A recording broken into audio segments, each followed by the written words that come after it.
Hey there, in this video I will show you how I make turntables for my models in Blender, from lighting, background, animation, and rendering. So this is assuming that you've done all the modeling, texturing, and rigging work. First off, I split the view. This is so that I have a preview and a working viewport. And then I will turn off the overlays for the preview viewport. And then I will set it to rendered view. So it'll turn dark because I haven't set any of the world settings yet, but we'll work on that later. Next, just so that it's not too weird, I'd add a pedestal for the character. So it's just a simple cylinder. Let me just change this to the solid shading. And then maybe add some detail to it so it's not too boring.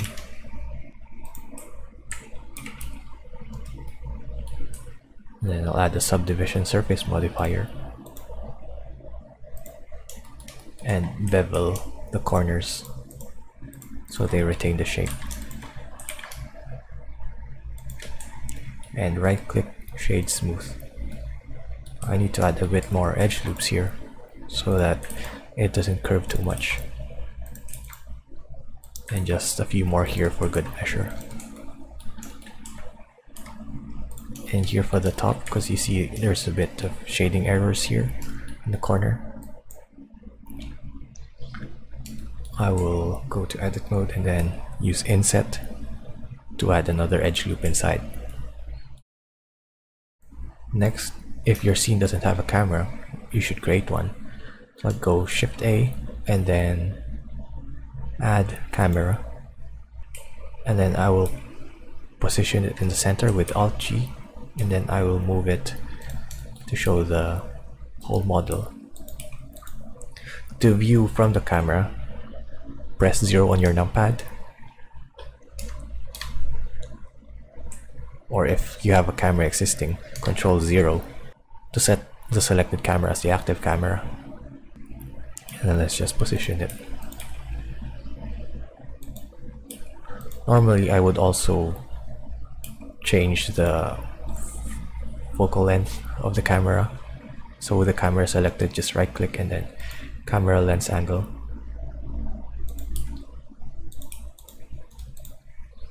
So usually for portraits it's better to use high focal lengths. Maybe this one. Next, I will add lights. So I would use the area lights because they're the ones that simulate the soft boxes. So I'll add a key light. I'll right click it, increase the power, decrease the size so that it has pretty sharp shadows. And then if you want to change the settings, just click here in the render properties, go to shadows and crank up the cube size and cascade size as high as you want. The cube size is what's used for point and area lights, and the cascade is used for sunlights. And then turn on soft shadows so that you get soft shadows. I would also turn on ambient occlusion and screen space reflections and refraction, and turn off motion blur.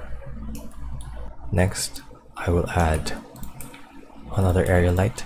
This time is a fill light, so this one has a bigger size and smaller power. So it's so that these parts aren't too dark. So it's usually opposite of the key light. Yeah, and you could also change the color so that it's more interesting. Maybe let's make it a bit yellow or blue, I guess. And let's increase the power a bit and the size. And then for the key light, let's make it slightly, just a little bit yellow so that it doesn't distort too much. And then for the world light, I'm just going to increase the strength a bit and change the color too. Don't worry about changing the background color because we can change it later. And then just to add more effect, I would add a rim light. So that's another area light.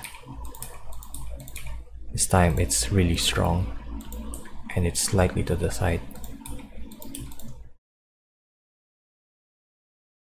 Maybe that's too strong. Let's increase the power of the key light, maybe the world light too, so that it doesn't have those shadows. Maybe increase the size of the fill light too.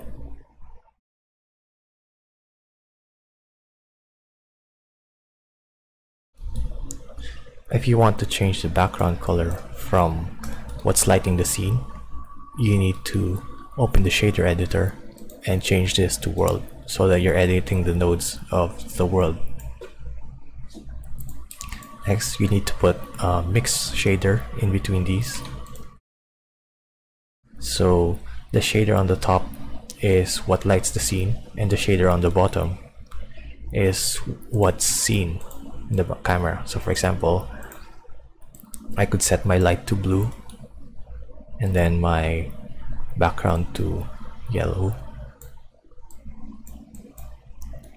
And then what's important here is you add a light path node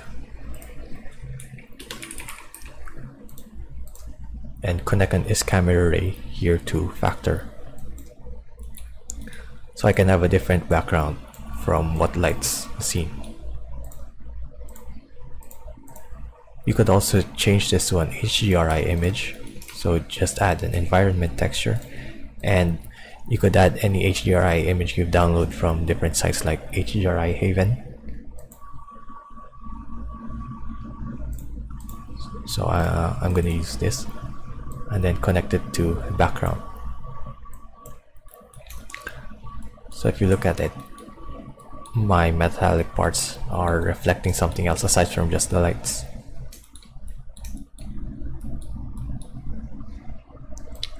If you want to add more interesting parts to your background instead of having a solid color, you could add a gradient texture, then connect it to color.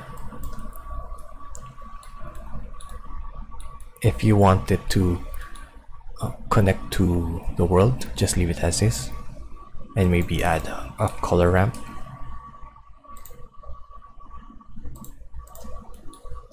So you could adjust this, adjust the color.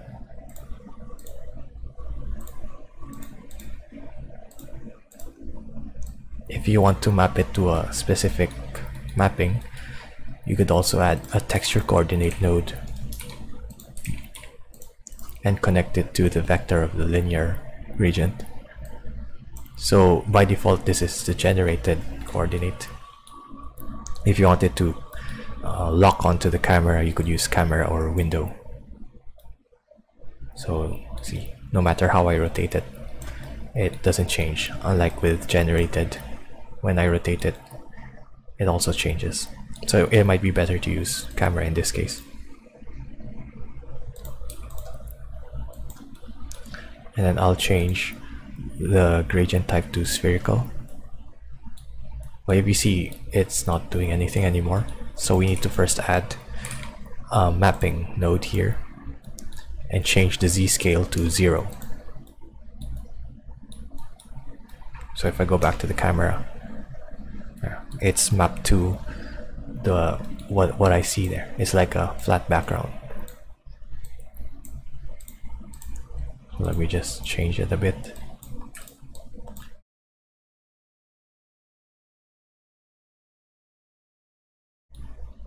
If I want my gradients to be much smoother, I could change it to B-spline.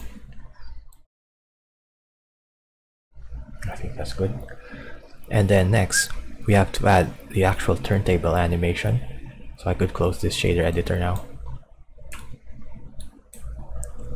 So you could actually use any object, but I prefer to use the circle. So I'll go to mesh and then add circle. Press Alt G to put it back in the center. and I'll scale it up in edit mode. You don't have to do that, but it looks easier to find if it's pretty big.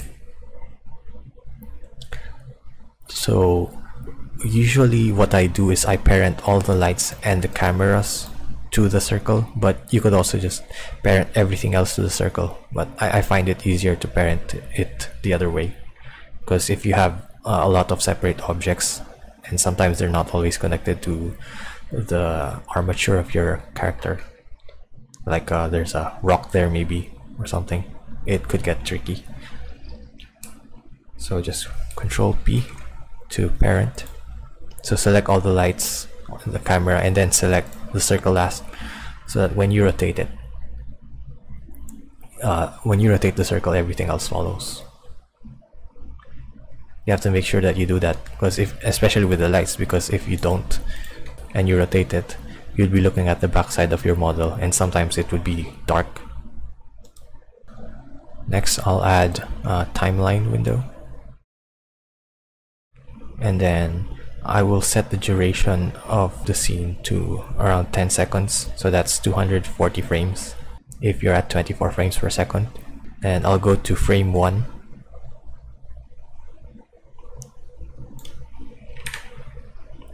In the 3D viewport with the circle selected, I'll press I and then choose location, rotation, and scale, so that it adds a keyframe at frame 1. And then next I'll go to frame 241 and then press R and then type 360 and then enter, so that now this is rotated 360 degrees. Then again I'll press I and then location, rotation, and scale. So actually you could just use a rotation, but just to be safe, I use everything. So if you look at it, we already have the turntable.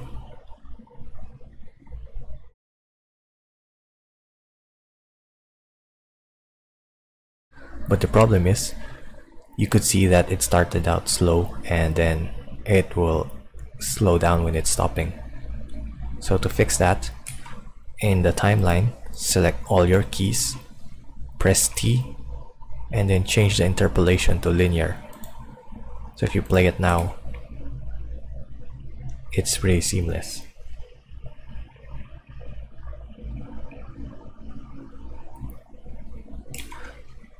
So now that you have your settings correct, we just need to change the output settings.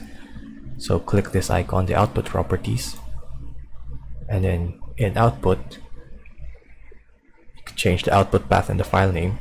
Just click on this folder and change it to where you want to save it. If you type /, that means it's going to save it in the exact same folder as the blend file. So I'll just put turntable, so that turntable will be the start of the file name, and then it will be followed by the start frame, end frame, and then the extension. For file format, I'll change it to FFmpeg video, and then video codec is H.264, output quality is perceptually lossless, then coding speed is good. So the container, it depends where you're gonna upload it. Matroska is, you could upload it to YouTube. I don't think you would upload it to Facebook, Instagram, or Twitter. If you want to upload on those last 3 sites, you have to change it to MPEG 4. And then the last thing that you have to do is just click render and then render animation. A window will pop up and all you have to do next is just wait. So it's gonna take a while, but I'll just skip ahead. And there you have it. You have your turntable complete, and you can upload it on social media sites or even ArtStation. See you guys next time.